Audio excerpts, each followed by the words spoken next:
warned, it's LuAnna, and this podcast contains honest, upfront opinions, rants, bants, and general, oh my God, what's Imo going to say? Explicit content. But you know you love it. You certainly do. Hola! Good morning, everybody, and welcome. We are LuAnna. We're flying solo. We are. Flying solo. You want to roll? You're flying solo. You're flying solo. Do you know what? Baby. Welcome to another podcast. I am just going to caveat the start of today's episode with You've got a really bad period. I have actually. Terrible. I'm on day 2, but I'm also really jet lagged. I sort of feel like I'm in that weird twilight drunk weirdness. So if I do kind of not make sense, guys, more than usual, to be honest, that would be why. Because I've been to see me mate over in Connecticut. I had a lovely old weekend. How far is it when you fly into New York? How far is it from New York to Connecticut? It's an hour in the car. Oh, it's really close. Yeah. Is it another state, Connecticut? Yeah. So, but it's very nice. Do you like it? Trisha lives there, as in Trisha Goddard. What, from England, Trisha? Yeah. What does she do there? I think she just lives there. Just exists? I think she just lives there, yeah. Does she work anymore? I don't know. Don't know either. Not too sure. I wonder where Maury Povich lives. He was always a favourite chat host of mine, the Maury Show, when I was younger. Did you ever watch that? No. What? I know about him. I used to love Judge Judy. Yeah, I mean, Judge Judy. Nothing ever. She actually lives in the Mayborn Hotel in LA, where I've stayed. And in the Mayborn, they have these amazing, like, really big apartments, and she lives there. Because I stayed in one of the apartments there, and someone told me Judge Judy lives here. I love a bit of Judge Judy. Yeah. I loved, back in the day, I mean, nothing for me beat Ricky Lake. Oh, I liked Ricky Lake. Go Ricky, go Ricky, go Ricky. Ricky Lake, I think, still looks like an absolute banger as well. What happened to Ricky Lake? I don't know what happened to Ricky Lake, actually. All of those types of chat shows, though, they've gone now, haven't they? Like Jerry Springer. Did Jerry Springer die? Is he dead? I don't know. Social media manager Beck, did Jerry Springer dead? In the absence of Imo today, we are now going to promote social media manager Bex, who is our Google and knowledge. Yeah, who is our YouTube. I feel like Jerry Springer's dead. I have to be honest, mate. There's something that's ringing a small bell. I feel like around he's Jezza died. Springer. Can we have confirmation? He's died. He did die in April 2023. Oh. Well, let's dedicate this podcast to Jerry Springer. I think in true Jerry Springer moment, maybe this week, Lou, instead of your rant of the week, it should be your, what did you used to call it? His final thought. Jerry's final thought. Let's do Lou's final thoughts. We did used to do that. We did, on actually. The pod, we did. We? When I didn't have a rant. Do you know what? I've had a lovely old time in Connecticut, which was lovely. Do you know what? I know you always say this about Dubai. And I feel the same about Connecticut. And I will just say it's a particularly nice part of America. Yeah. Oh, but it's just so well put together and clean and every, like, not a bad meal anywhere, Lou. Do you know what I mean? Really? You go everywhere and the food was delicious. Whereas in Florida, I found the food shite. Let me tell you, the food was incredible. Just the people were nice. Like, the shops were good. And my friend Rosie. Everything's clean and perfect. Clean and uniform. I know. And, you know, and like her kids. It's not like that in England. And her kids come home from high school and they're like sophomore and they've been to a party or whatever you call it, whatever, like all the American shit. Yeah, it's like, oh my God, your kids are real American kids. Yeah, they're proper American kids, and they're like. Is her husband American? No. Oh, they're both he's English British as well. Yeah. What do they do? Why do they live out there? Because her husband has a pretty nice job. Okay. So we used to hang out. Like, in fact, actually, we went to school. That's a lie. We didn't go to school together because I know Rosie's listening to this, going, "Don't actually lie, Anne." But he went to school locally, and boy did good. And let's just say, worked his way up through grit and determination. Well, there needs to be more of that in the world. And do you know what he did? I mean, and we always say, isn't. and he didn't. I won't say his name, just for a little bit of anonymity. You did put him on your Instagram. I did, yeah. But he's a self-made man. You know, he just hustled his way through school and hustled his way to a fucking good job. A hustler. Can we just talk about hustling? So I read this article, very interesting, slightly political, but I'm going to say this anyway. Well, it's not, it's fact, that in 2030, 1/3.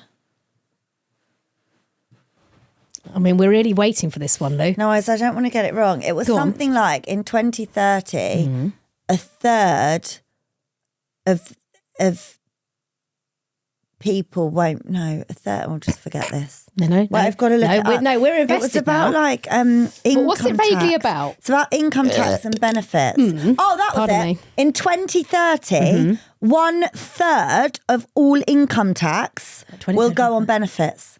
1/3 of all income. Oh, wow. In the UK? In the UK. Because there's Wowzers. not enough people that are working. Really? And we're giving too much away. Where did you so find by that from, Lou? 2030, What's your source? Andrew told me. But he read it. I would say that it probably came from the FT then. If it was come from Andrew. the FT or So I mean, the source But is isn't that currently interesting? unconfirmed, but yeah, that is interesting. Wait, I'll find the It is source. I'll interesting. find the source because I don't But want to. then, do you know what? Without getting too political, because I hate getting into political stuff, but we were talking when I was over in America this weekend, talking to our friends who, they've been living there for years now. Yeah. But but as they pointed out, where they live at the moment, it is very capitalist. If you're earning good money, you have nice things. But as they said, you go into the next state, and they were saying it's really difficult. It's really difficult unless you are earning good money. It is very, very hard to access, kind of, even a lot of the basic needs in life. And again, that doesn't feel right. So. I think wherever you live, there is always, as we know, there is always a skewed political system. Do you know what I mean? There's always pros and cons to everything. And I do think people do live quite blinkered though and think, if we move here, I think the grass is greener mentality is quite prevalent. I think particularly now at the moment in the UK, people are, go on. It's 1 in every £4 paid in income tax will go towards sickness benefits. Really? So it's a quarter. Wow. Isn't that wild? Yeah, it's pretty wild, mate. That's why we're fucked. That is actually why we're fucked. And then I had this is sort of conversations that Andrew and I have. Then we were talking about like Britain, and we were like, to be honest, we used to be such good world leader in different industries. Now what are we? We're not. And yet we still spend like we are, and that's our problem. I would like, you know what? I think, I'm with you. I think never have people been more kind of stressed about the UK as now. So I would like to throw this out to Lufanians. Can you furnish us with some really good positive stuff that you might know about the UK? Because people work in all different areas, are plugged into different things. So send people. it. When they do a really cool job. If you're listening to this and you do like a quirky job, I'd love to know what it is. Yeah, or if you a dolphin trainer? Yes, or if you can do something to kick back with, and actually Britain is amazing at this. We would like to know. Let's do a Britain is actually amazing because... ... I mean, we might be scraping a barrel right now, but you can email us at LuAnna at everythingluanna.com. I can say so many inappropriate things right now. Talking about, so we always used to do a LuAnna watch along, right? Yes. Right, there's a couple of things. Yeah. First, did I tell you about it on the pod to watch that Life After Death with Harry? I think I told you, but not on the pod. You told me on private chat. Tell us about it, Lou. Right, so there's this thing, Life After Death with Tyler Henry. Mm-hmm. It's on Netflix. Mm-hmm. He's only a young lad and he talks to dead people. And he goes around America doing readings. Yes, it's a reality show. And it follows it's like him round. Ronnie Bucks again, isn't it? Yes. Remember when we went through our stage of being obsessed with Ronnie psychics. Bucks? And then I saw him too much and I started questioning Ronnie Bucks. But this Tyler Henry show is really, really interesting. What's on Netflix? It's on Netflix. It's quite good if you just want to tune out and watch something kind of mindless. I'm quite into... you like all that shit? I love all the life after death stuff because, in fact, I was just recommending to my friend Ray, I'm reading a book called Through Heaven's Door or something. And it's deep. From... all the stuff I read is from a kind of psychological kind of background. I love it. I love it. I like a bit of Sophie Kinsella shopaholic. Yeah. I mean, to be fair, I love a bit of chick lit as well. But a lot of people, and actually with my therapist hat on, life coach, a lot of people, and me included, can really fear death. Like it's a really big fear. Are you scared of dying? Not scared of dying. I'm scared of what's next. Well, you just die, don't you? You're dead. But do you, Lou? And this is why. If you read this book, it's really interesting because it's all but that's very close thinking. Because if you want to look into it, it's a very interesting book around people who have done so much study and research and been with people as they pass and people who have come back to life and stuff. Read the book. If you're dead, you're dead. I'm actually going to find the book's name because I know what's going to happen. Dead, people will be like, what is that book again? If you're dead, you're dead at the end. We don't know what happens after that because you're dead. You don't know that, and nobody can say. Hang on. And I think these people that are like, I died, I saw the light, that's a load of shite. Nah. So if you are interested in this, Opening Heaven's Door by Patricia Pearson. That is the book. Christ, that's expensive on Amazon. How much is it? What? That can't be right. 92 quid? I bought it for $7.99. What? That's it's really obviously weird. out of stock, maybe. Might be out of stock. See, it's popular. Anyway, it's very good. But speaking of watch-alongs, so while I was away in America, my friends who I was with, Lou and Ro, they were like desperate to wanting to watch the Meghan Markle, the With Love Meghan or Meghan with Love. I started watching and you it. said you watched it. Now, do you know what? I'll be honest, my Instagram blew up over this. Oh, I didn't even see you put this on Instagram. Probably the most boring post I've ever done. I was like, right, we're sitting down of a Saturday afternoon whilst we're just having a little bit of a chill with a hangover, not going to lie, 2 margaritas. Let's whack it on then whilst we're half snoozing.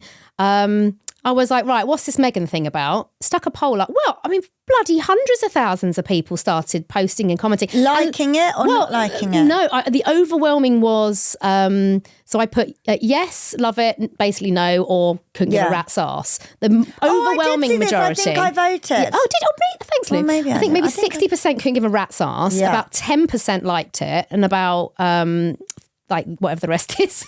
30% were like it's a load of shit. But you know, I thought it was really interesting because so many people there message going, really want to know your thoughts about this and our goes about it. And you know what? I'm going to start. I've been really like toing and froing around it because here's the thing. My honest opinion. Yeah. I found it nauseating as shite. Yeah. However, I also feel quite strongly that anything I don't know her. Yeah. I never will know her. I really don't care. Never say never. But we never say never. But I don't like, if I'm completely honest, with people that jump on the bandwagon of just fucking hate her for everything just because of her mere existence. Because I do think we don't really know what's gone on there. I think obviously she gets a terrible time in the press. All you have to do, every headline about her is negative. Every headline. Yeah. And they deliberately polarise her and Kate, you know, Queen Kate and crappy Meghan, you know. Yeah. I thought the show was beautifully shot. Yeah. I thought it was probably very out of touch. But I did think it was an inoffensive, glossy, put it on in the background type show. It was a magazine show, It was a lifestyle show. It was a little bit nauseating. I did find her friends as well that came on. It was all a bit vacuous. I couldn't finish watching the first episode. I'll be honest. Which I was surprised about, right? Because actually, And why? Because you didn't like it or you found it boring? I just found it dull. It's a bit dull, isn't it? Yeah. I don't dislike her or like her. I'm quite indifferent to her. But I actually thought I would like a show like that because I like watching Gardener's World. Yeah. I like watching, you know, like Jamie Oliver cookery shows. It actually felt quite you. I was like, it's quite Nigella, isn't it? Yeah, and I thought that I would like it because she's sort of doing all things that I like doing, like when her guests come and stay. Little twee things. I like doing all things like that. But I just found it really boring, and I don't know if it's because I just do things like that anyway. It is quite so she wasn't really educating me or teaching me anything. So here's the thing. I think I was quite surprised that I switched it off. Interesting. Maybe a bit slow for you. It was slow. It was slow. Yeah, it was almost like slow motion. It was quite slow, and actually, I would honestly think that show with you hosting it would have been a much better option. Because there were no innuendos from Meghan. It just felt a bit too like, here are my friends telling me how amazing I am. Had she even met those people before? I mean, I think she... Do we even know that they're her friends? We questioned that, but apparently they did. One was like the makeup artist. Daniel. That's the only one I watched. We did comment that, Daniel didn't get briefed very well because Daniel turns up and cuts his finger in the first 3 minutes at trying to cut something, and then, you know, Daniel's all over the bloody place, quite frankly. She was like making tea bags for the bath. Oh yeah, and then there was the bee stuff. I do like doing things, and I do want to get a crafty mum. Bees here. I have been looking into getting bees are great. Beehive. Love a bit of bees. Help pollinate, and it's good for the environment. No, you didn't like the bee. Yeah. Oh, okay. Yeah, because I don't want to destroy their home. Okay, but would you go to all that ball ache of making those bee candles that Meghan did with Daniel? Well, do you remember our LuAnna candles? Yes. And I made each and every one. Yeah, you did. You did great. You didn't come. No. I did it with Vicky. Yeah. Who, by the way, is on a TV show. Is she? She's on, it's a really good show. Wait, let me see. I mean, what's the show? It is. It's amazing. Let me look at it. I watched the last series. It was really good. What's it called? Oh my God. Oh, it's Tempting Fortune. So it's on Netflix. Right. Hers starts March the 16th. And I watched it last year. And basically, they take a group of regular people. It's sort of quite physical challenges, and they reach like different camps along the way. And when they get to the camp, they can either live a life of luxury. So they start with like a prize put of, I can't even remember. So, so this is like, it's nothing to do with her business. No. This is just like her as a person. Yeah. So they start with like a prize pot of like $500,000 or whatever. I don't think it is that much. But then, and there's 18 of them or something. And then basically they go along, and then it's like quite hard work to get to these different camps, and they get there and they can like live in luxury, or they can have a proper meal, or they can have a massage or have a drink. But each person, so say if you're like, oh yeah, I'll have a beer, that's like £10,000 out the prize pot. Yes, I do know about this. So it creates all this tension within the camp, because some people are there for the life experience to have a good time. Right. And if they get a bit of money, great. Other people are there just for the money, and they're willing to go through the gruel of it. Money in a free ride. So anyway, she's doing that show. So it starts, Tempting Fortune. Has she filmed it 16th yet? of March. Yeah. Oh, so she's done back and it's out. So do you know the result? No, she hasn't told me. I don't want her to tell me because I want to know. Listen to this, it's too good to miss. Wow, the mic wasn't even in your arse for that. Was that our first YouTube fart? I thank you. I think it was. By the way, if you're listening to this, we're going to stop rabbiting on in a minute and get into yes, this. we will. If you are listening, you can now watch the full episode on YouTube. They drop every Friday and every Sunday. So if you head to our Instagram, which is at everything_LuAnna, the link for the YouTube is in our bio. Please subscribe when we're over there. Sorry, Lou, and I have learnt to sit with my legs closed now, because I noticed that first episode, and you went leg like that, sprayed. and I knew that you'd hate this as well. You lifted your arms up, and then your t-shirt went like that, and your gump was there. And I thought, I bet you're going to hate that. Thank God I didn't see it. Didn't you see it? No, I didn't see it. Great, I've just pointed it out to you. Sorry about that. It's fine. You're looking good though. You're getting trim, aren't you? Ready for celebs? Thanks, babes. Oh yeah, I can talk about that actually now. Oh, can you? Well, yeah, because yes, I am going to talk about it because they keep touting that casting is now open. Oh, so okay. yes, so Celebs Go Dating is back, bitches. I met Helen Flanagan at the weekend. Oh, did you? Well, I've met her before, but I saw her since she's was that done the Kids celebs. Bop thing? Yeah. I saw that Helen was there. Yeah. Oh, did you talk to her? Yeah, of course. She's sweet, she loves you. Oh, I love She was Helen. like, Anna's so good. And like, blah, blah, blah. And I was like, yeah, but to be honest, it's a bit much for Anna, all these problems. And you all message her. I said, it's a lot for her to take on. She said, she's so good with all of us. Lou. She's so nice. I said, it's a bit much because they keep messaging her for months after. I said, it's a lot of mental load for Anna. I love you for that. You always got my back, sis. her. You've always got my back. Hell's really is love. nice. Yeah, she's gorgeous. Really nice. But we are back. Yeah, we're starting to film. We'll be filming again in April. Well, you know all this, but I'm going to obviously tell you funny. So we start in April. Yeah, we are all back. Exciting. Me, Paul, Tom, Dr. Tara. We are back. Rob Beckett, obviously. I like Rob. We're all back in the game. I cannot tell you who's on the show for the pure reason I don't know. They keep, do you know, they always keep casting fairly quiet from us for two reasons. Yeah. Firstly, Gobby over here, me, they know full well I'll start blurting it on my podcast. But also with celebs, you know, celebs can be fickle. Flaky. Yeah, they can back out literally with. We've had some bloody good celebs over the years that have or just kind of there's so many. You know, it's like so many checks that have to be done as well on nowadays as well on welfare and criminal records, social media competency or whatever you want to call it. The first one of that social media stuff. Do you remember was it Jack Maynard? Was it Jack Maynard? In the Jungle. Maynard. Which one was it? Was it Jack Maynard? Yeah. And he got kicked out of the jungle, didn't he? Yeah, when they find you that was said like something a little bit naughty. Incident that I remember. Anyway, listen, we haven't got Imo today. No. So it's Did You Know with LuAnna without Imo. Shall we sing that? Ready? And Did You Know with LuAnna without Imo? Quite good on the old jingles, aren't we? Quite good. So, did you know, before electricity, theatres illuminated their stages with heated calcium oxide, also known as quicklime. This produced an intense white light focused on the actors, and this gave the rise to the term limelight. I did know that, yeah. And that is from Mimi in Sydney. I remember finding that out years ago in my theatre life. So that's and the limelight. it's quite an amazing fact, I think. That is Thank you, Mimi. Thank you for we should change the jingle, Lou. It's Did You Know with LuAnna without Imo, but it's Mimi's. That's terrible. That's terrible. Right, messages. Here we go. Oh, interesting name. This is from Anon. Imo has called this person Cymbeline. Cymbeline. I'm not sure that is an actual name, but let's crack on. We'll go for it. Cymbeline says, "Hi, LuAnna Mo. I just wanted to message in reply to the lovely lady, I think her name was Jo, from the episode on the 13th of February 2025, who is changing careers, going from the police to ambulance service, and had crippling mum guilt and felt very overwhelmed." Oh, yes. I can totally relate, as I have a very similar story. In the words of Anna, buckle in, peeps. I'm a 34-year-old mum of two and a newly qualified nurse, working in the community, visiting patients in their homes. I listen to your pod all the time and it keeps me very entertained on my rounds, in between patient visits and on my way to and from work. Thanks, babe. I refer back to the beginning of my email where I purposely highlighted that I'm a newly qualified nurse. Oh, no. I wanted to reassure Jo that anything is possible and it's never too late to make that change and focus on what's important to you and to put yourself first. I'm also in my 30s and have two children, aged 13 and 8, so I understand all about busy family lives.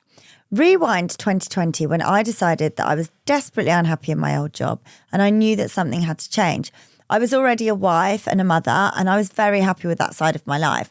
But something never stopped niggling at me that something was missing, and it was the career part of me which always kept thinking, what if, and I wonder, can I really be a nurse? Mm-hmm.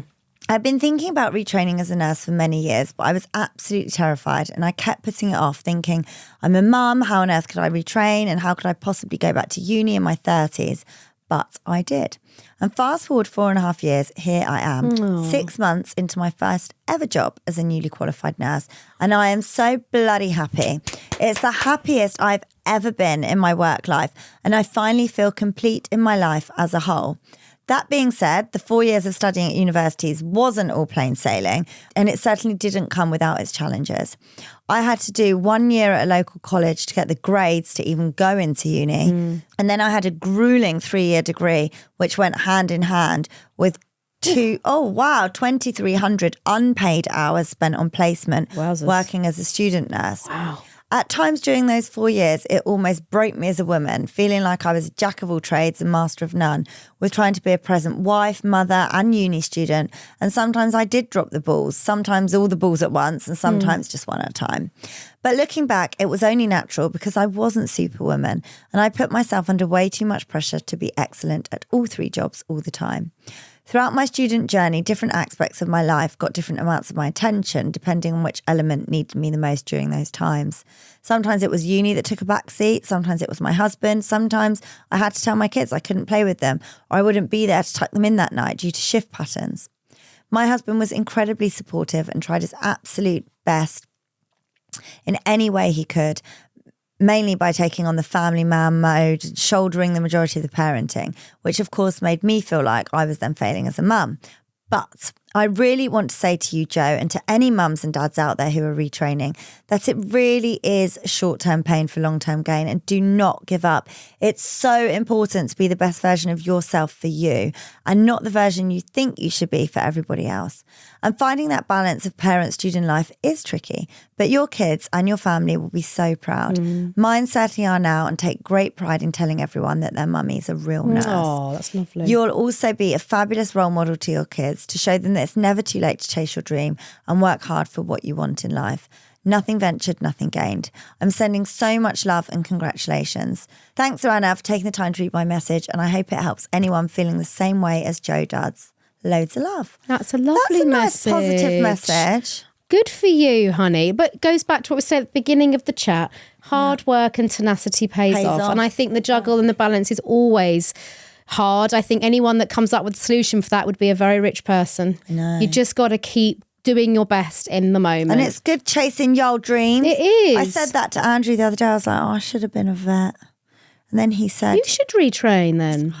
You're not too young. You're not too old. I know. I just think I'm too lazy. To be honest, I didn't think I was too old. I just don't think I can be bothered. No, I'm just too lazy. At least you're a realist. If I could just dabble in and out. What I would say is, I don't want to be a whole vet. I just want to do the equine side of things. Yeah. I reckon I could do that in a year. Well, why don't you just do that? Because it's like, you can. But as you know, I've been training and qualifying. All over. Like last year, I got my qualification in psychotherapy and CBT. And it's like, I find it really, I love doing the self-study. Yeah. Like it's really, I really enjoy it. It is a lot though, like especially when you have to sort of keep in with all like coursework and you know, and assessment hours and stuff. Like then it is a lot. But it's I just great love when you've my got vet, it. and then he lets me do things sometimes. I think you got the best of both worlds. Yeah. Let someone else do all that hard shit, I'll just and you'll just dip in. Exactly. Do the odd injection. Yeah, lovely.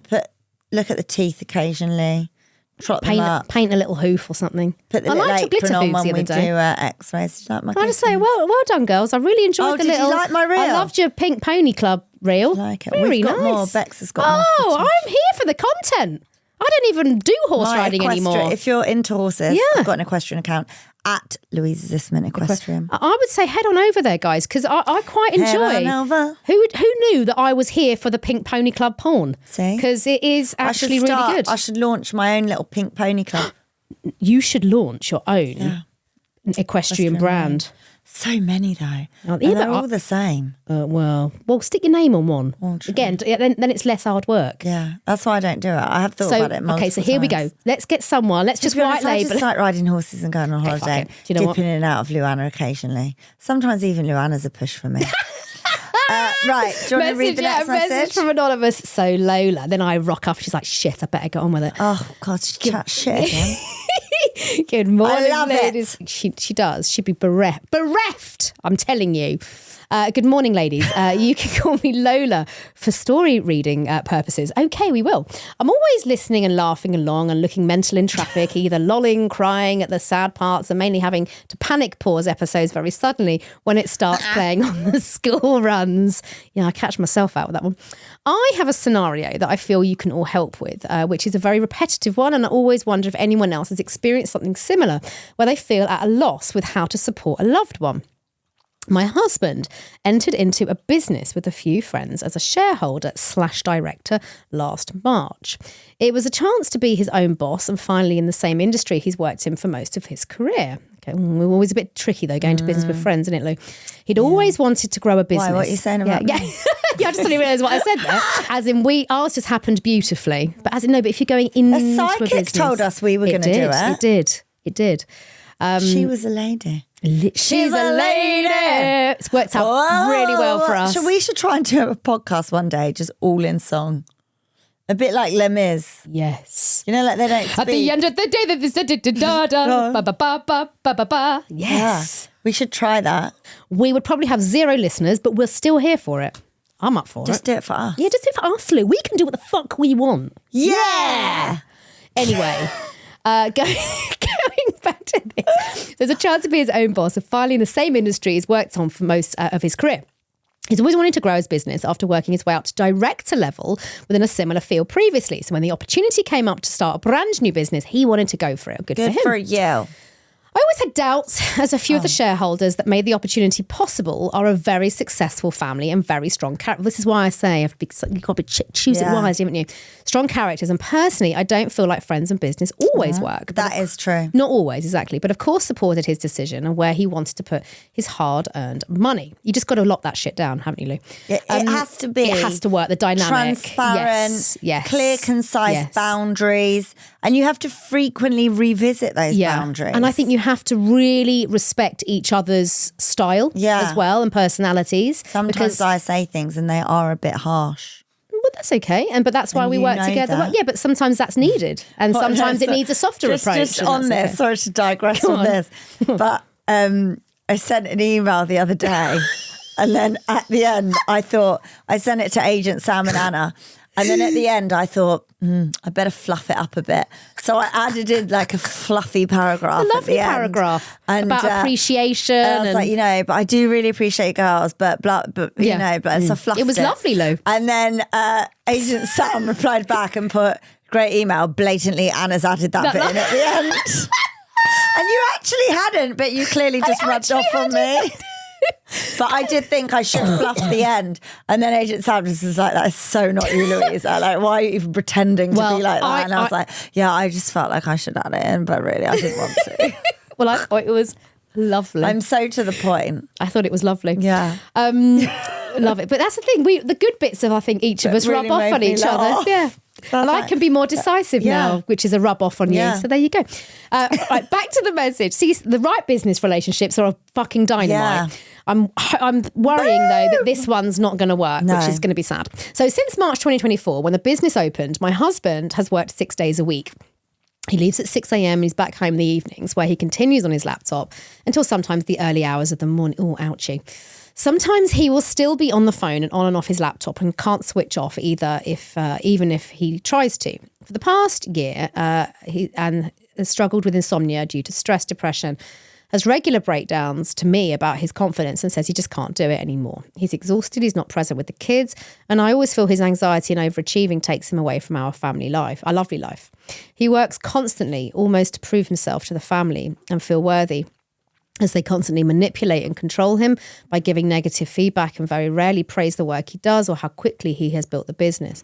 More recently, they decided behind his back he would get a large amount of money back and altered his shares in the company because they'd, as a family, decided to change the shares. His friend has also requested he submits holiday forms to him after he had told him we booked a family holiday. The irony being my husband is in charge of all holidays and HR duties. This is a bit... The icing on the cake for me was in January when I had a pregnancy scan at 10 weeks and I was told that I'd suffered a miscarriage. Yeah, really sorry, darling. And I had to have surgery. That's really hard on you both. Throughout my 12-hour wait for the surgery in hospital, he was still expected to be online and answer calls. He feels at a loss now. He doesn't feel he can leave something he's worked so hard at getting to his whole career, but ultimately he's now stressed, depressed, having weekly therapy and affecting all aspects in our relationship. I can't help but feel that I may have lost the baby because of the timing with what's going on, the stress we're constantly under, and now worried that if I were to have another baby, he doesn't have the mental capacity for it. I wish he would find his voice, find something that's fulfilling and where he's appreciated, and ultimately I want my husband back. Any help and advice on moving forward would be greatly appreciated. With Anna's coaching part and Lou's business background, I thought you'd be the perfect duo to help. Grateful to you every Monday and Thursday. Aww. Bless you. Listen, when you build a business, it is hard work, and this is a side of business that people don't see, and people always just see the up. Like, you know, I have a husband that works 7 days a week. He never ever switches off, and it doesn't bother me. And you know, he is present when we're present as a family. But that when you run a business and you're successful, you don't just go to work 9 to 5. That's not possible. It's not possible to do that and have the up of a business. And you know what? It's not always up. Sometimes you're working 7 days a week, 24 hours a day, pretty much. Dealing with the ship. And it's down and you're struggling and you're drowning and you're trying to make that business survive. And whether it's up or down, it's bloody hard work. It's constant. It's stressful. It falls on your shoulders. And that is what running a business is. And so that's the difference between being an employee and a business owner. If you're an employee, you can leave it at the door, you can go home, shut the door, and that's why you earn less. And you don't have the big decisions. And you don't have the big decisions, and you don't have the stress. And that's why employees do not earn what the business owners earn, because their neck's not on the line. So he's taken that plunge to be a business owner, and maybe he can't cope with that, and not everybody can, which is why not everybody does run a business. So you know, you can either reevaluate that, and if he doesn't want to do it anymore, he can sell his shares back.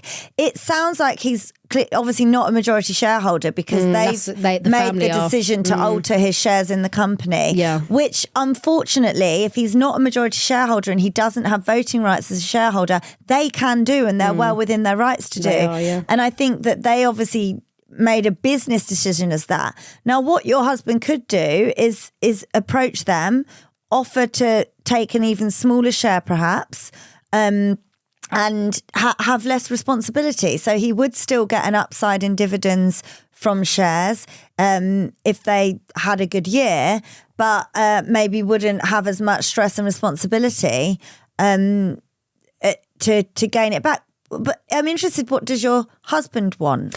Yes. Not what you want. Because yes, he's exhausted and you don't feel he's present with the kids and he's got anxiety and he's in weekly therapy. But does he want to step back? Would he like to revert to being an employee? Because they've already given him money back and changed the share spread. It sounds like they would be open to perhaps him taking a back step, and maybe that is a possibility. I think you make a really good point about what does he want, and you're clearly a very loving wife. It clearly, that he's coming to you telling you this. I think a couple of things from me from a coaching perspective. I think he needs to separate and yourself the whole friendship. You put friend in inverted commas. This is the risk when you go into business with friends. You have to be very compartmentalized when you are being your friendship and then the business side. It's the same when you're in business with your partner. Yeah. And sometimes it works, sometimes it doesn't. Me and my own husband, we've sort of attempted to work together a little bit. We've figured out it's a very challenging notion for us. Just personalities in a business sense do not complement. I couldn't work with Andrew. Exactly. And it's perfectly fine to have that, but you have to separate your emotions and the business head. So from that perspective, and it sounds like he's in therapy, I think possibly what might be more helpful for him is to have more coaching as opposed to therapy. I think therapy, yes, to deal with emotions, but if he was my client, I think I would do some performance coaching with him where he needs to learn to stand up for himself, to be able to speak up about his wants, his needs, his boundaries, stuff about the holiday stuff, but being able to feel assertive. It sounds like he doesn't feel comfortable being assertive. Yeah. You don't have to be an arsehole and fall out with someone to be assertive, but you do have to stand up and be comfortable with asking those questions, having difficult confrontation and conversations. And I would suggest to him some positive business coaching actually might be really helpful to add on to what Lou was saying. So whether he stays, he goes, or he changes the way he works within the business, he then has those opportunities. So what we often do in coaching is do a lot of role play where you can come up with those other solutions.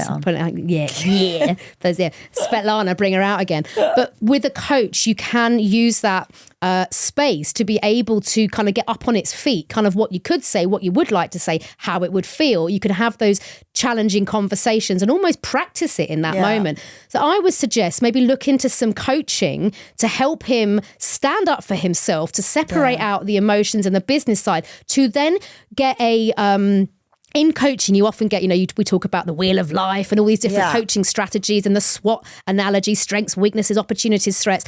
I think that would really help him to get into a much more solution-focused state. So what we need to work on is changing his state, which will help his mental load as well. So that would be my suggestion. Look for a good business coach.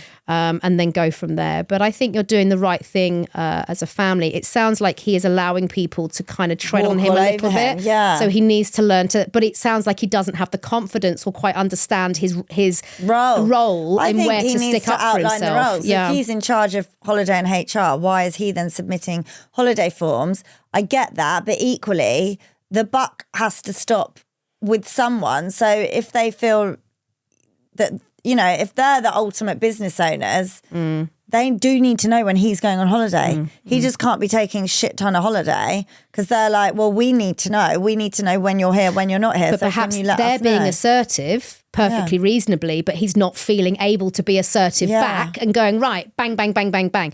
I think that might help him. And as Lou says, it might actually just be this isn't for him. And that's okay as well. And sometimes lots of people, I know loads of people that have been massive, big business, corporate people, and they can't do it. And now they work as a freelancer, as a nutrition coach, or whatever. I'm just sounding like I was talking about my husband. It was a female lady, I know. But she was a lawyer and she was a big, she was a partner in a law firm, and it got too much for her. And then she went into her yoga and nutrition and just changed her lifestyle. And sometimes that's okay and perfectly reasonable to do. Good luck. Yeah, not all employees can be business owners, and you got to stand your ground. Yeah. So good luck. Good luck. Good luck to both of you. And sorry to brought the baby. Yeah. We've got another message in from Sarah. It's her first time meeting the parents. She says, age just 19 years old, having just bagged my first ever serious boyfriend. I was keen to make a good impression on him and, of course, the parents. One evening, my new boyfriend casually asked if I wanted to pop round to meet his parents. Shit, I thought. No time to prepare, but fuck it. Better now than never. I answered, sure, great idea. And gracefully walked into their home, shy and nervous and keen to impress with a bunch of flowers and some biscuits from the corner shop. Nice. After lots of pleasantries and a cup of tea, the TV went on. The room fell silent. It was some politics show, and being from a family that was more Corrie on the telly rather than current affairs, I had no clue what was going on, but it felt very serious and I felt uncomfortable. So making light of the seriousness and silence around me, I decided to pull a funny, oh, look at that guy, wouldn't think he was reading from the auto cue, would you? I laughed hysterically at myself, to which my lovely new boyfriend responded with, no, Sarah.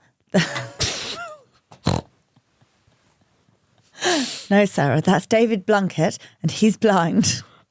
I wanted to die on the spot. I had no clue. How awful of me. 23 years and 2 kids later, it's safe to say it didn't put him off and we still laugh about it to this day. Love, Sarah from Essex. An awkward, nervous clangor. Just in these situations, just don't talk. That reminds me when I went into Big Brother and I thought Lionel Blair was Lionel Richie. Oh, you're well famous. Just like Lionel. I just only knew one Lionel. There you go. Then I was like, Lionel Richie. I thought you're like singer. Yeah. And he was like, I'm not black. And then I was like, oh no, because he's blind, isn't he? And he was like, no, that's Stevie Wonder. That's Stevie. Oh my goodie. It was a whole chain of awkward domino effect. Did that go on the telly? Yeah, I think it did. Brilliant. We might have to go and Google that. It did. Let's go and find it. Listen, remember, we love all your stories. We and do. if you do want to get in touch, you please can email us at LuAnna. Oh, no, you can email us LuAnna at everythingluanna.com. Or you can drop us a WhatsApp on 07745 266 947. Right, newsy bits. Let's see what Imogen has popped in. She's put in Gen Z men and women are most divided on gender equality. Global study shows. This is a classic Imo story. Yeah. Love it. This is Imo saying, I'm not there with you today. But so woke this is. So I'm going to shove this story in to really make my presence. And we love you for that. Woke has entered the room. Woohoo! Men and women belonging to Gen Z. What are Gen Z? What age range is that? Is that Imo? Yeah. 20s? Yeah, 20s. No, Bex is so... Are we Gen Z? Huh? Oh, she's Are millennial. we Gen Z then? No, you must be fucking joking. We're bloody... Yeah, Gen Z's... yeah. What are we? We're millennial. I'm Gen X. I think I'm Gen X. No, you're millennial. I think it... Yeah, you're on the cusp. I'm the old I wouldn't fart. say Imo and I are very similar. You're both at the opposite ends of that. She's that like... decade. 87 I'm born. Who creates who coins these phrases? My dad said this to me the other week because I told him he was a boomer. He went, what are you talking about? He went, what's all this? Oh, I am Gen X. You're Gen X, yeah. Thank God. What am I? I would not. You're 81. I think I'm just at the beginning. Yeah, Gen X. He was like, and he's the thing, who created all these ridiculous phrases? He went, when I was born, it was just a generational difference. Yes. Like classic dad. But classic. anyway, the Gen Z crew Gen Z. are more divided than any other generation on key questions about feminism, gender roles and women's rights. That's because, Anna, they don't identify as male or female anymore. They just exist. I mean, that's a massive sweeping statement. Well, I know, but this doesn't surprise me actually, because I do think, Gen Zers are the disruptive generation. They want to cut through. So this doesn't surprise me. They got surveyed. Yeah, go on. And their opinion is most divided by gender on whether they define themselves. I told you, whether they define themselves as a feminist, whether a man who stays home to look after his children is less of a man, whether men are being expected to do too much to support equality. Interesting. And whether we've gone so far in promoting women's equality that we are discriminating against men. Interesting. I do sometimes, I'll be honest. I think that. I think we need to be careful that we are not emasculating men. I feel bad for men. Well, I think men are clearly the shit on the shoe at the moment. And I do make a very big point of saying we need to give men their space as well. I know historically they've always dominated, but I think possibly we could be going a bit too much to silence men. Go on, what does it say, Lou? So this is like a little chart that we've got. We'll put this on our socials. Maybe we can put this on the screen if you're watching very this political, on YouTube. So Gen Z men and women are most divided on gender equality. So I define myself as a feminist. All right, here we go. Oh, go on. So Gen Z, 53% of female Gen Zs agree they identify themselves, define themselves as a feminist. Gen X only 37%, which interestingly is less than baby boomers. Isn't it? I know. See, I wouldn't say I'm a feminist. Because I don't agree with all these. But I think you are hairy on armpit women. Well, I don't think that. But I think there are so many things that you are. I think it's really nuanced. If I'm honest with you, the whole notion of, because I think you are a feminist, but on some things are not. Do you know what I mean? And so interestingly, a man who stays home to look after his children are less of a man. So the difference. Sorry, this is what we're looking at on these charts. That Gen Z. 53% of females define themselves as feminists and male 32%. So I see in all the charts, the gap between the male and the females is more. So a man who stays home to look after his children is less of a man. So Gen Z, 28% of men said that, they are less of a man. Interesting. That's interesting. I thought baby boomers would have been more. And females said 19%. Do you know, actually, that has really shocked me to say. 12% of baby boomers, male baby boomers, said that they would say, a man who stays at home is less of a man. But to 28%, I would have thought that would be the complete opposite. Because nowadays there's more and more promotion around men staying at home, which I'm a massive advocate of. I think it's great. You know, very interesting stuff. We're going to put these. It's from the King's Business School. We'll put that on our social media for a chat around that. But the gap between the male and the females on the Gen Z is the biggest gap on the charts, I think, is what this article's saying. I think so. Also, just quickly, the last one, we've gone so far in promoting women's equality that we're discriminating against men. And the 57%. Of men agree with that. Gen Z. The Gen Zers. I do agree with that as well.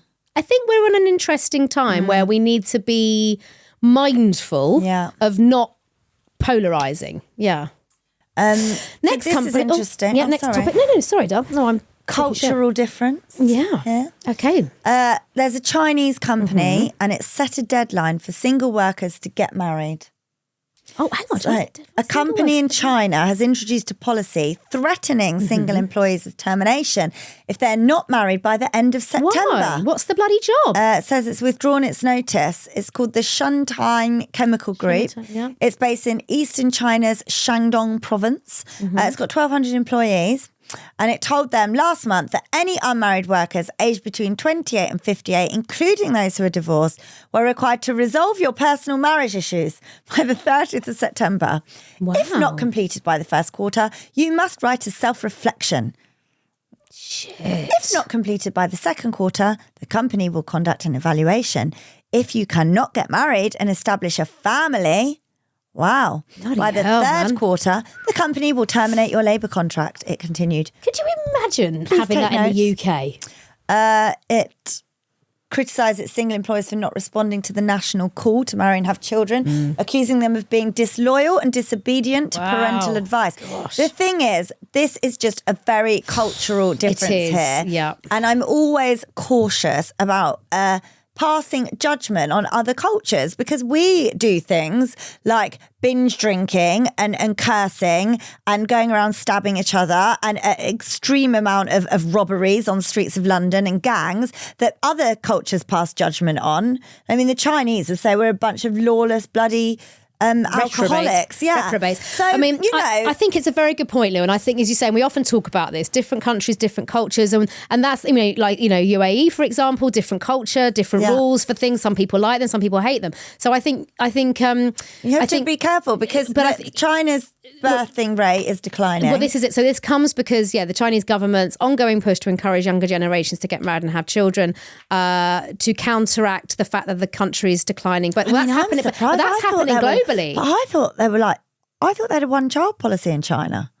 Obviously, I thought they did. I mean, maybe they've got rid of it. But just wanted to say, though, that the company has now withdrawn this notice that it put out because it did, as we could probably understand, receive backlash on social media.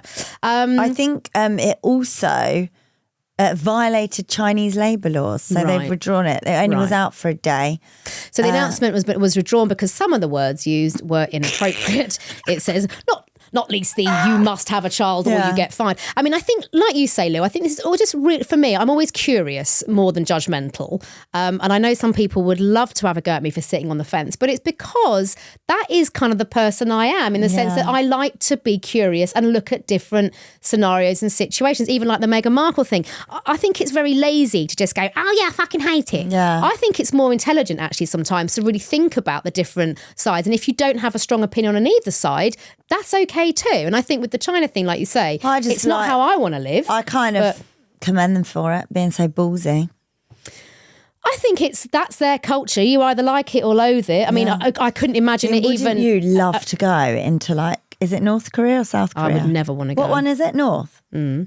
I'd love to go in there and see what the fuck's going on in that country. I wouldn't want to go in there. Well, we wouldn't come out. No, but then again, I've just been a hypocrite, because actually I'm curious. Oh, I would love to go and know what the hell's going on in there. I think for me, I'm just always curious to understand. Yeah. I'm curious to understand where it's come from. You don't have to like it or whatever. It amazes me that we can exist in this world, right, where information's so shared and access to the internet, and yet you have a country like North Korea where it's so shut down. I find that so interesting. I find the control that they execute over the people just so bad. Well, it's terrifying. Do you remember when they got a hold of Squid Games in a school, and then they all got they punished all the kids in the school really badly? I didn't know. We did. We talked about it on the podcast. We did talk about it. Years ago now, when Squid Games came out. I swear, and it was it's illegal to get Squid Games. But I find that fascinating that we live in this world where within England we can't even control social media anymore. We seem to have, the horse is freaking bolted, you know. And yet in that country they're so locked down. I do think we need a bit more locking down in this country. I think rules are there for a very good reason. I think telling people that we are lawless in England. I feel like we are lawless. Well, I think it's very lax. It feels very soft. Yeah. And I think everyone's too frigging scared to say or do anything for fear of any sort of backlash, which, as you say, in a bigger, wider society, unfortunately, just ain't going to bloody work, because everyone will end up just doing shoplifting now. I'm not going to get done for it. Fuck it, I'll just do it. Go up to them, so they just do it. And again, that's also not a solution. Space in prison. So it's a tricky one. Nothing's going to happen. I mean, do I go, oh my God, that's awful of China to do that? Then I do, judging by my own standards and culture. Because yes, if someone said it in England, you must, if you haven't got a child by this day, you get fired. I mean, it'd just be like, hilarious, that's a prank. It's unbelievable to us. But it's really genuinely happening. Well, actually, it's not happening now. I'd like to say they have retracted it, but the ethos is out there. So interesting shit. Very, very weird to us. I was cut that bit. I was trying to segue into our next section it's the Weirdo of the Week. Right, we've got Anon, so Adelaide. Yeah. She says, Weirdo of the Week, long time listener here. Call me Adelaide after my great nana. I have strawberry jam on my roast dinner. Is this weird? Well, I guess it's like cranberry jelly, isn't it? Yeah. I don't think that's weird. I personally wouldn't do it. But I'll give you it because we do cranberry sauce. Cranberry jelly. Okay, well, thank you for that one, though. Thanks for sharing, though. Is Beatrice weirder? Let's see. You've actually just reminded me, if we do run out of cranberry jelly, just use, a bit of raspberry jam.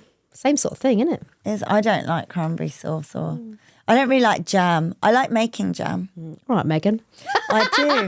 Do you know what I do? I go fruit picking at my local fruit picking with my farm, little basket with the kids, and I get the little basket. I'm going to get my little plastic bag. And then I come home and I do make jam. And I make my own little labels, and I've got nice little jam pots. Well, maybe we should do a With Love Meghan. We should do a With Love LuAnna. Yes. And you can do all that shit, and I'll just stand there as Daniel the friend. And I'll be like the incapable friend that lets the whole side down. Let's do that. We should do our own spin-off. We're going to do a spin-off, Becca.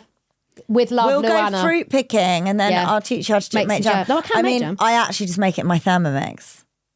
It's so what we easy. Should make? No, let's do the edgy With Love. Let's do like slow gin or something. Let's make booze. Let's make lube. Let's make lube. Yes, now we're talking. How you make lube. Well, I don't know. Let's find out. Minty lube. Oh no. But Bex, can you please Google? Sorry. Decanter, get a bag of something and then just stick it in a bag and then write a little jazzy label. She's got nice handwriting though, to be fair. Yes. Very nice handwriting, Can Meghan. we just discuss handwriting? How long do you think she trained herself to have handwriting like that for that show? I mean, I would have because that's how unnatural I think the show is. This is my issue with it. It doesn't feel authentic. Yes. So there's no way her handwriting actually looks like that. Like calligraphy. Yeah, she's a sign writer. She's taken like lessons in order to write like that specifically for that show. And I think the thing for me, I'm just jealous she has that much time on her hands, because I would like to learn to write like and that. do that. It doesn't feel authentic. And it's like, if you did, I think it's like, don't try and kid us. Yeah, don't try and kid us. We're on to you. If you're honest about it and go, I've just spent 10 weeks doing a calligraphy thing, I'd be interested to learn to write like that. Then I'm really interested about that. But please don't try and make out that this is all just I might learn calligraphy now. Anyway, come on. Anyway, Beatrice. Hi, ladies. Love the bloody pod and all that. Bloody love the pod and all that, she says. Please keep me anonymous. After listening to this week's Weirdo of the Week, dog snot feeder. Oh, don't. I've just realised that I could very well be one too. Gag warning. I'm mildly allergic to dogs, and my little long-haired dachshund has a bad habit of jumping. Yes, jumping. I have a low bed in my bed at night. Oh, because it's only got tiny little That's actually really cute. Meaning I tend to wake up feeling rather congested in the old nasal area.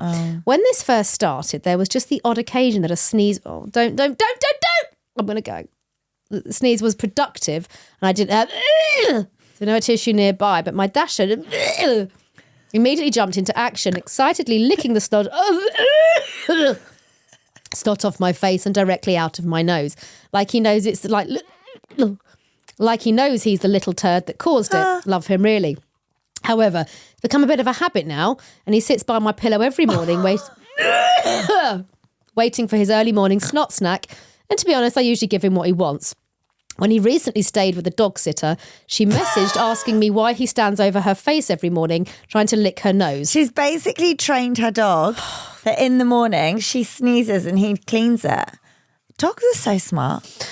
I said he's just hungry and feed him. Whilst finding it hilarious, I've created a little sausage-shaped snot monster. Anyway, I have a feeling there's a few more dog mums that let their dogs do this, but maybe not. Am I the weirdo of the week? Yes. That is a bit weird. Yes, you are. Also, find it weird that you're allergic and yet you still have a dog. Most people would avoid that and get a cat. True. But cats can be quite allergic though. Well, listen, we were going to do a rant, although no, we're doing Jerry Springer. Exactly, we're going to do Lou's final thought in homage to Jerry, who died 2 years ago. I would just like to say this week, don't be a cunt. Oh, lovely. That's my final thought. Great. There's been a lot of cuntiness in the world recently. Don't need it, do we? And we just don't need it. Just don't be one. Yeah. So that's it. That is my final thought. It's a great thought. Think before you speak. If you're going to be one, think and don't be one. Yeah. I think that's really good advice. Basically, actually. that's my advice this week, because I'm just sick of dickheads. Yeah, I think that's... I've been encountering a lot of dickheads and I'm sick of them. If you're a dickhead, I'm sick of you. Don't be one. And that's all I have to say on the subject. I'm even going to... Slow round. I think that's lovely, love. I just can't be arsed with people. Listen, we don't need them. Yeah. Well, listen, we don't need them. But we need you. That is it, LuFanians. Hope you've had a good episode. That sounds really weird. I hope you enjoyed today's episode. We're, of course, going to be back on Monday, guys. Don't wait till then, though. Just don't wait till then, because Thursday, come back and join us. Make sure you've hit follow to get LuAnna totally extra.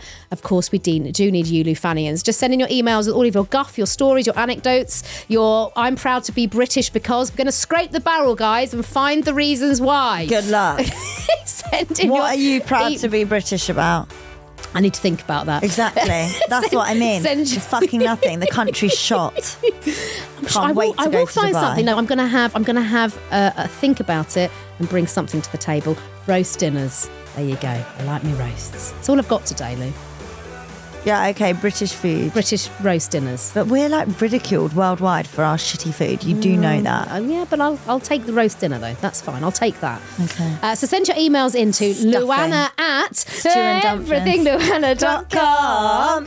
You can jump onto WhatsApp as well. We would love you to send us a voice note or message. The bat phone is now open. The number is 07745 266 947.